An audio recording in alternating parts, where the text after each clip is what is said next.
Eclipse SCADA an introduction. It's quite a big topic, and it's actually quite a big project in Eclipse based on number of modules, number of lines of code that we just contributed. So we wanted to give a short introduction about it, what actually it is, and have a peek into the system, what it can do. So there's lots more, but I hope it is a good introduction. So who we are, my name is Jens Reimann. I'm presenting this today. We have other people who are mainly working on the Eclipse SCADA platform. We also have Twitter handles and Spotify accounts and whatever Facebook pages, but well, email works best in our case. So what we do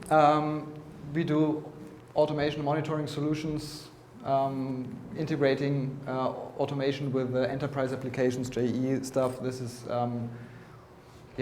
what's our daily business. And the platform for this is Eclipse SCADA. So if we have to acquire data to communicate with our devices, this is Eclipse SCADA. In the past, this was OpenSCADA. OpenSCADA was the project that we started in 2006. This year we came in contact with the Eclipse Foundation, and they found it interesting to have this solution in the Eclipse community. So we made a project proposal, it was accepted, and right now we are in the phase of providing this, migrating this to Eclipse. So this is not complete up to now, but we hope that we can make the 0.1 version until the end of the year. Depends also about the IP check and other issues. So let's first have a look. Because I think if we just have a look at the demonstration that we have, you might get a glimpse about what it is, what it looks like. What I have here in the front, I prepared some stuff that is not Raspberry Pi or not BeagleBone, but it's actually a bit looking like this. I grabbed it directly from the desk from our tests, so it's a bit weird, but actually what you have down here, you have some temperature sensors, you have some DIN-rail mounted Modbus devices. You have an industrial PC up there, you have some power supply, and it's a bit, connected in a funny way, but it works. So if I switch now and show you what the user interface actually looks like for this. I hope this scales. Right. So this is now a very simple overview about what this system is. It is providing here, it's providing two temperature values, which I then can have a detailed look at. There's different functionalities behind these, and we have charts and levels and stuff like this. And now, for example, if I get the right one, the right sensor here, and I grab it, check. Some value should rise. Yeah, you see on the left side it's rising, and until it reaches a different point. I get to get another one. No. Yeah, you see, and you get an alarm, and that's basically what it's all about. Having some system providing some data, monitoring and visualizing it. So,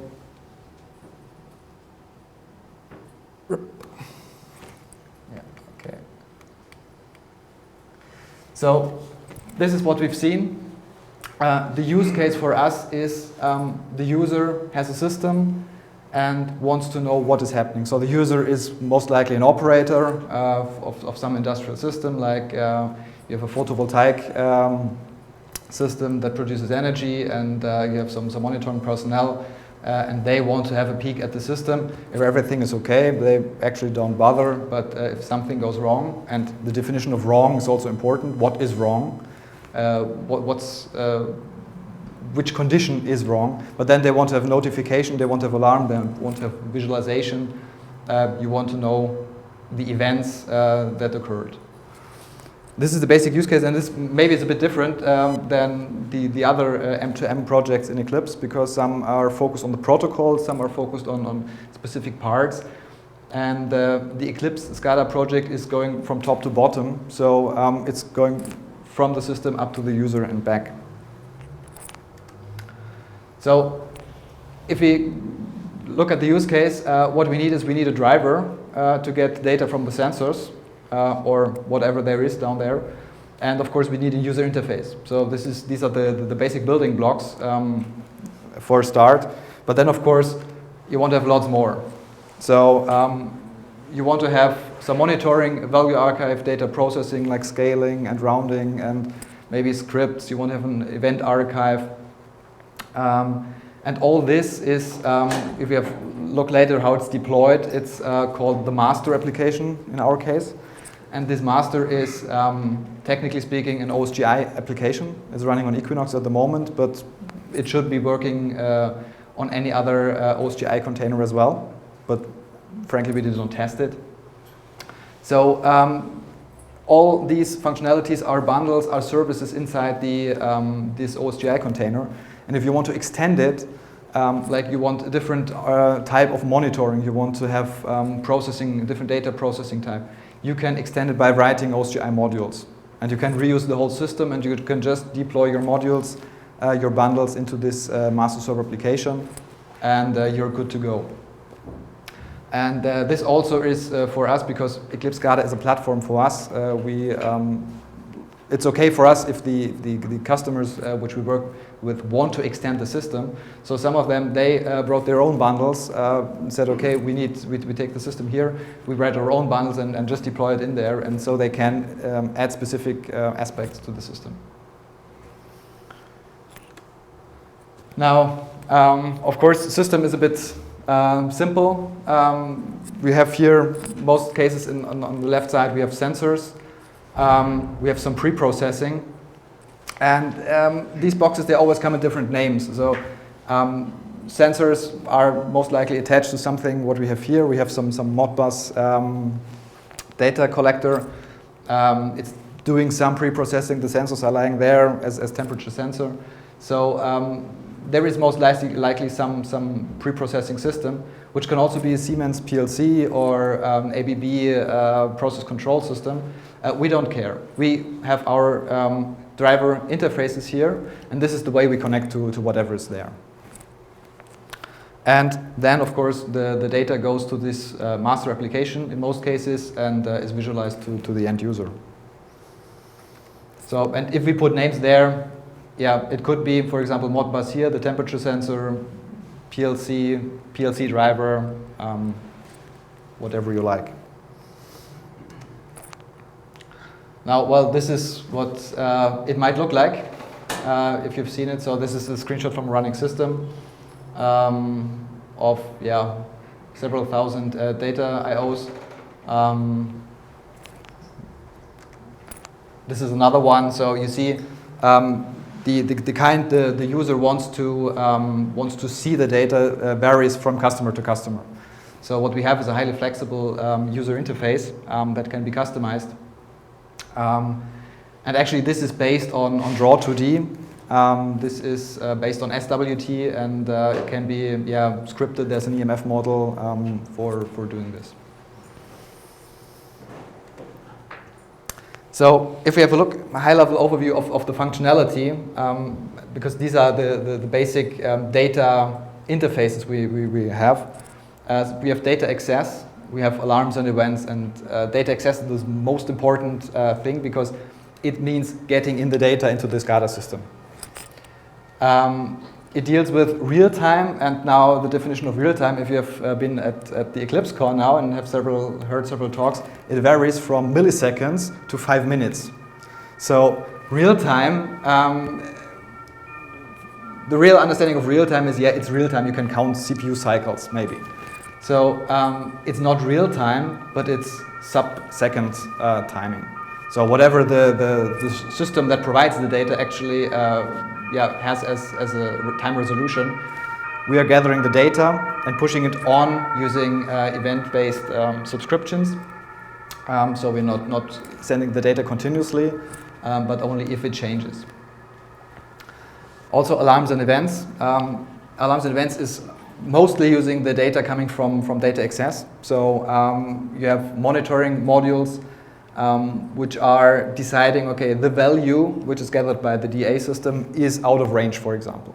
So you make an alarm out of it. The alarm may contribute back to the data, flagging it as error, as warning, what we've seen previously. So if I grab the sensor, the temperature rises, the value is out of range, and then it gets flagged as warning, as error, whatever you define it. And this will get then some color in the user interface.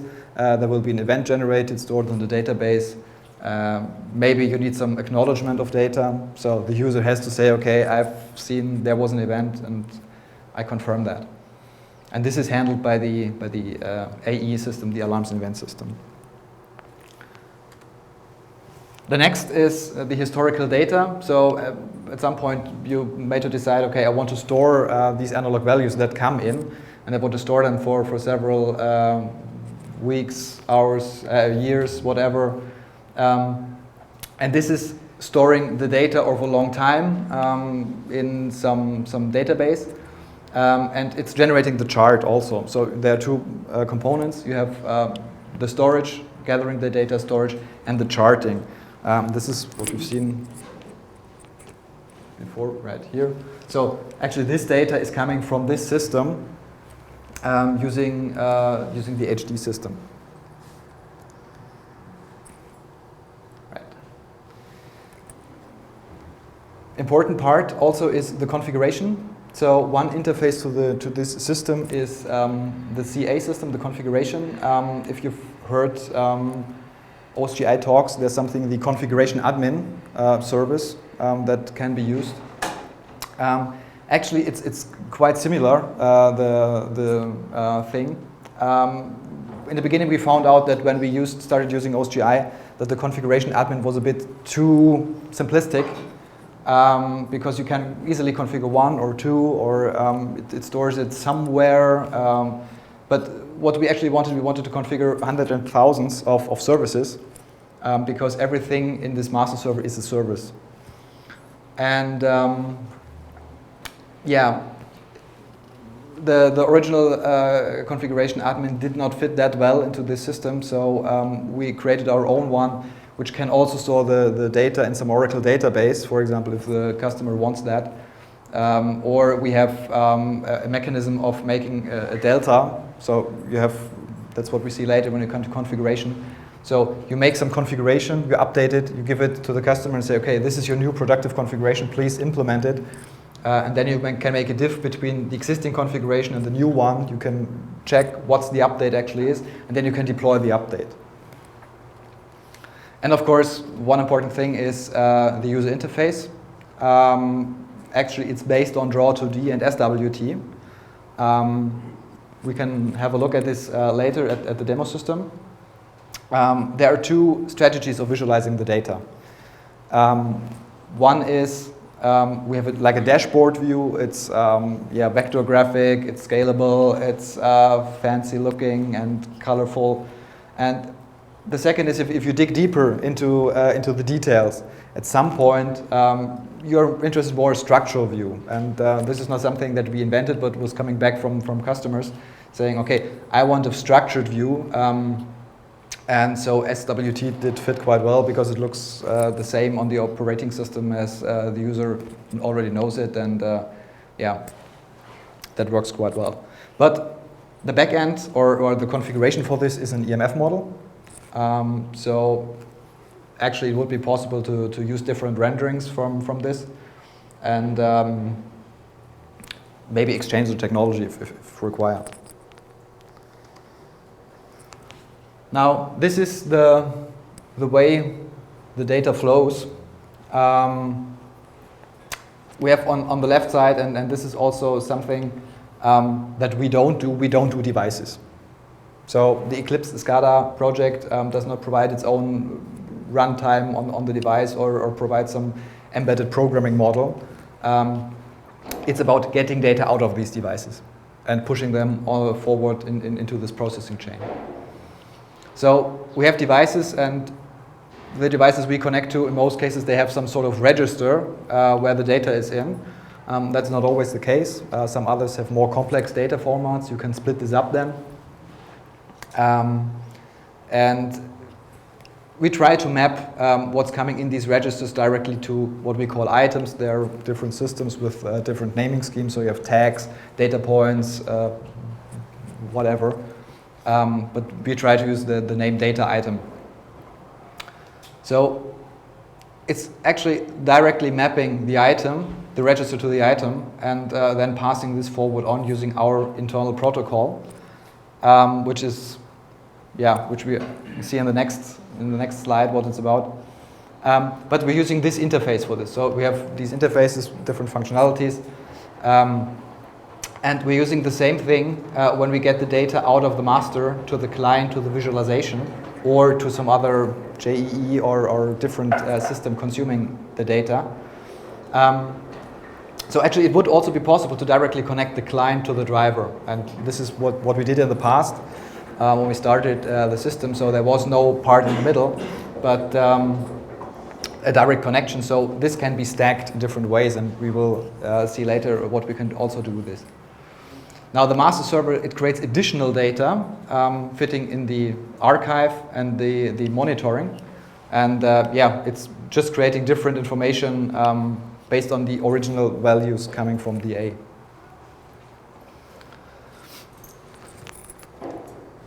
Now, to the communication, I think the most important thing is, coming from my experience, is there will never be this one protocol. There will always be protocols that will be used more or less, but protocols, they change over time. There are new protocols, there are protocols that are like Modbus, they are quite old but still used. There are new protocols that actually try to establish a base, but they're not so good accepted. But there are different protocols, and you have to connect all to all of them. So you have to consider getting the data out, not mattering what it is. And we used also this approach in the internal communication of the Eclipse SCADA system. So we have the client and the server, which is when it's coming to data acquisition, sometimes called Hive or driver.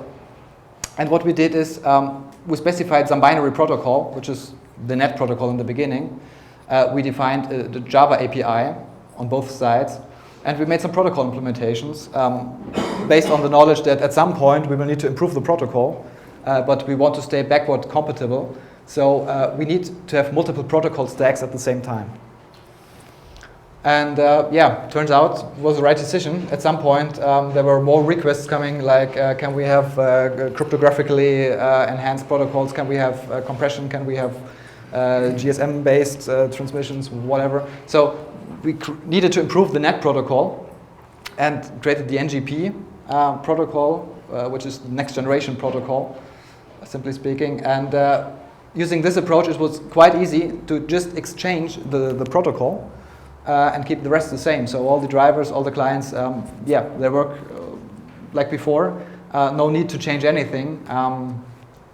Just the protocol was changed. And what we have in the pipeline for the future is SFP. That's a small footprint protocol, which we want to make for pushing the protocol directly to devices, to smaller devices, so that actually the need for a driver would not be there. So you can have a small C-based protocol which you can just link in your device and get the data out of it. Then of course, since we are in the M2M working group of Eclipse, MQTT is a topic. It's not a perfect match for this because of various reasons, but we will make some interfacing with MQTT. And I think we can also put it like the other protocols in the stack here. Maybe we're missing some functionality then, but this will be something we have to figure out. Now, if you're not satisfied with the implementation, so if you want to create your own server, your own driver to get the data into the system, the easiest thing is you write the server. You use the common implementation, Java API, you use that, everything which is coming. and you just write your adapter to your data. Quite easy. On the other hand, if you don't like the common implementation, you can just implement the API and you can reuse the protocol, no problem. Also, if you don't like Java at all, maybe you can write it in PHP. As long as you implement the binary protocol, you're good to go. Also, on the other side, if you don't like the protocol, like for example, you want to use MQTT or something else, you can use the Java API and implement a different protocol that fits your needs. One question that arises quite often is why not protocol X, why not OPC UA, why not IEC, whatever. Actually, we're using the Eclipse SCADA system as a platform for our projects, for our solutions. And we need to get the data out of these systems, out of other protocols, that's important. But the transmission of the data from our system to the client, to internal stuff, that's what's, in most cases, not tied to one protocol. So the user wants to have specific functionality, he wants to have this and that, so it fits best with the protocol that we have. But also, it is possible to exchange it. So now what this protocol features is you have, it's a client-server, plain client-server protocol. It has a handshake in the beginning, exchanging what features the protocol can do, like encryption and streaming compression, like heartbeat, timeouts. And using this client-server approach, it works like a charm over NAT and VPN, because we have no problems with that. So if you have some enterprise architecture where you have lots of VPNs and lots of tunnels, no problem. In Eclipse SCADA, what we use is we use subscriptions. So the data or the client tries to subscribe to some data that is coming in. It's not that the driver is pushing all the data it has to the systems, to the client, but the client side requests the data, and then the driver has the chance to fulfill this subscription request. You have a change-based transmission, so it's not constantly sending, but it's acting on changes only.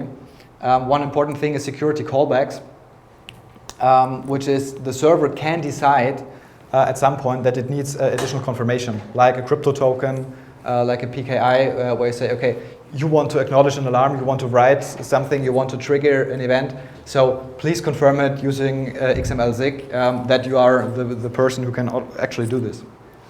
And most important, I think, is we have a defined data model for using this protocol. So the NGP protocol itself, it's just message passing, but on top of this, we have the DA, AI, HD, and so on. And these are defined data models. So this is a bit of a problem in the MQTT world, is that actually you send blobs. You don't know what's in there. And this is where we first started. We said, okay, we make an MQTT adapter. And we found out, well, you don't know what's in there. You get a message, but yeah, could be anything. And this is different here. We have some specific interfaces. And it has a specific use case. Well, interoperability, there's a list of stuff we have, of stuff we are doing. We have also getting data out of the Eclipse SCADA in Java, in .NET, using IKVM. And some interfaces also have JSON and web service interfaces. And now we have some deployment scenarios that we encounter. First thing is we have devices. We have a driver module coming from Eclipse SCADA, and we have some visualization or JE server. So actually only a part is used of the Eclipse SCADA. It's not the full-blown system, but only just a small interfacing part to, for example, connect your web application using this driver interface to some Modbus device. Also, we have a bigger scenario, like we have, same as before, we have drivers, we have devices, we have some monitoring system, and we have a JE application. And we have a visualization for this, And most likely you will have a visualization system also for the JEE server. And since it's Eclipse RCP based, the visualization, it can be done in one application. So the end user has one big application, and that's quite nice. Also, one deployment is we have same structure, drivers, master, and we have something that is globalization, which is actually an additional master server, which is gathering in the hierarchy of data, is aggregating some parts of the more local data to some global system, which results in some use case like this. You have different operators worldwide, you have different locations, you have some big data centers aggregating the data, and it's controlled over this. So you can have smaller communication lines on this area, and you have the big data center, and you can feed it to many users coming from there. Yeah, the features, I think I already told you about that. As I said, there's quite some functionality in there, and it's too hard to explain everything in this short presentation. One important thing, and this is something we are working on right now, is configuration. Several systems, they have an approach like you click at it, and you add one, and you add a second, and you add some functionality, and you configure it, and then you're through with one item. And then you have 50,000 more, which could be quite a job then. So important for us is mass configuration.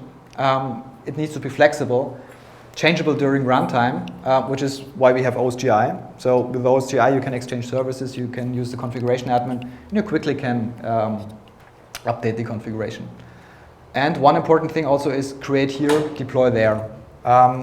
We don't want to work on the productive system, but we want to have some IDE developing the configuration and then handing it over. And actually this is quite normal when you develop. You have a development system, you have some artifacts, you deploy to test and productive. But that's not always the case with some other systems. The configuration as it is now in our project is you have a bunch of Excel sheets coming from different parties. You have some weird database structure. And this is all converted by lots of custom code to some file. And this is our file where we store the data in, which can then be uploaded to the applications. And yeah, this needs improvement. So this is some historical grown solution. But this is the future. And it's in the Eclipse SCADA system. It's already there. It's not feature complete because we are missing some components here. And the idea is you have some component model defining your devices. You have an infrastructure model telling you where the devices are. And this generates some more technical model, all based on EMF, using Eclipse technologies. And in the end, you get your deployment artifacts and you deploy this to the different devices. Or if you are a customer who just likes his own model, you can just use the world model and just skip the rest and create your own way. So that's about the slides. I would like now to have a short look again at the running system. So what we have here is, you see it's getting warm in the room. So right. So you see the value, and what you actually just could see now is that the value dropped, and well, you have here the different alarms, the different lists for displaying these alarms. You have and this dialog, it looks a bit ugly, but it works quite well. This is a standard functionality which is there for all the items in the user interface if you link it up. So you can open the same dialog. Now, for example, if you go into details, we have these three things. And this in the background this is the draw 2D approach. This is more graphical, more fancy. Also, it's quite structured here based on another project. And this is the structured view. And now you can order this as you like. You can now issue a command. If you're silent, you hear a small sound clicking. Maybe not. So this actually is a small part of the user interface for this small system. and you have the different functionalities here for one singular value. So this is a bit what I said is the DA system, providing the initial data, and then you have some monitoring functionality. And this is updated. So I have here, down here, I have the different functionalities. So once I update the functionalities that are available in the master server, the user interface adapts automatically for this. So if I configure additional stuff like rounding, I will get more tabs down here instantly and have the functionality available.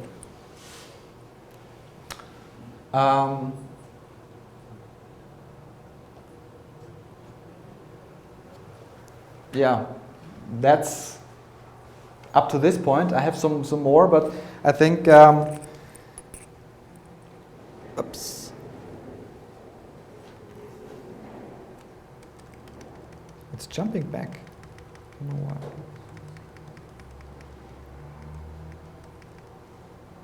That's the right slide.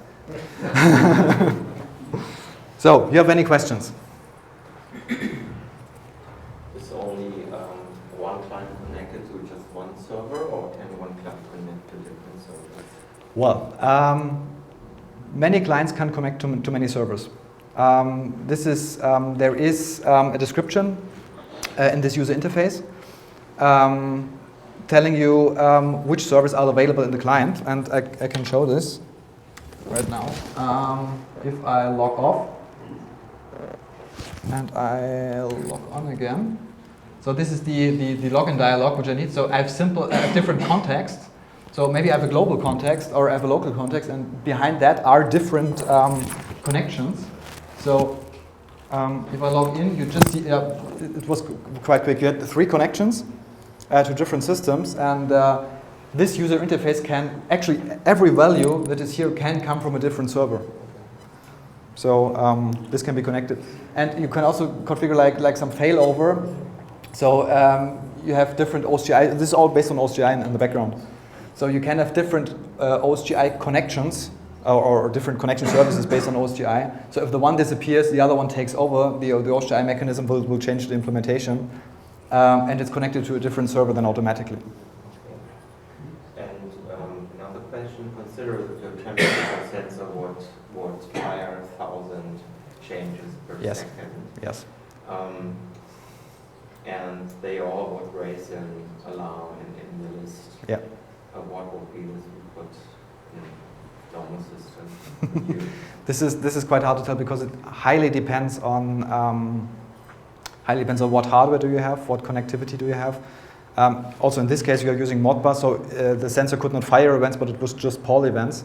And then the polling cycle to the device, which is I think here 100 milliseconds, so the rate would be 100 milliseconds. But I know from productive systems that 100 events per second are no issue at all. 100 per second are no issue. So you might raise this, but I don't have any evidence where I can say, okay, I'm sure it works with 1,000 per second, but I know definitely it's no problem up to the UI to have 100 changes per second. But again, this is also highly depending on connectivity. Yeah. The deployment model was not completely clear to me. So you have a device driver. Yes. But it is running remotely, it's not running in the server. And then the device driver has the communication protocol with the server. Is that it? So I got the driver, and the driver is running on some device, and it's connecting using some specific protocol. For example, like Modbus, it's connecting to the device here. So you need some server or some PC, some device, maybe yourself, like an ARM-based embedded system, where you can run this driver on. Yeah, but the driver is, for example, the Modbus driver that you were referring to. Yes. That is part of the project. And then the driver has the communication protocol with the master. Right. This is what should be in here. So the driver communicates, for example, using Modbus, and then it's like a translation from Modbus to the internal protocol. And depending what this protocol here can do, for example, for Modbus, you must define a bit more. You need registers. What do you want? How often do you query? What's the data looking like inside the registers? And for example, if you connect to OPC, OPC has a browsing capability. So you can just ask, okay, what does OPC have? So I just can put it through, and I don't need to configure anything then username, password, domain, and IP address.